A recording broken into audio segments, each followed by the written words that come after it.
Kaixo artistak hemen gaude, bosgarren mailako matematikei begirada bat ematek, kasu honetan zenbaki kontzari.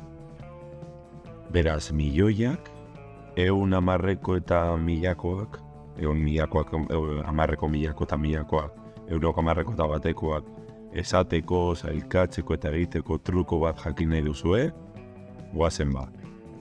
Hemen, Euskal Herriko biztanleria ikusten duzue. 3 milioi eta piku pertsona, ezta? Baina horrela ikusteko normalean kostatzen zaigu. Beraz, nik horretarako truko bat dauka. Puntuen trukoa deitzen diot. Alde batetik, milakoen puntua, eta bestetik, milioikoen puntua.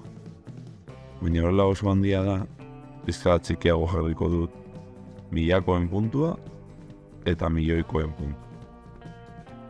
Orduan, nire ustez, ja dano presaudete zenbaki hau esateko, ezta? Batetik, 900 eta 99 da. Ba, zenbaki hau egin badakizkizue, ja dandanak esateko presaudete.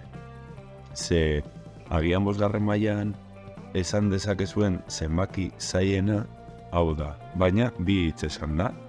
Hitz bat dela milioi, hauze, milioi, eta bestea, mila. Edozein zenbaki esango duzue. Hirunaka esan da bit. 999 milioi, 999 mila, 900 eta 99. Gogoratu beti azkenengoan, eta bat esan behar dela, ezta? Etaren arauaia ezagutzen duzu, ezta? Ba, hor duzue nire tip, nire trukoa. Erabilgarri egin zaizue. Beraz, zenbaki bat ikusiko duzuenean beti, atzetik hasita, hirunaka jarri. Milako puntua, milioiko puntua. Tamaina nik desberentzeko egiten dut, baina gian ez duzue behar. Erabilgarri egingo zaizuelakoa beste bat arte.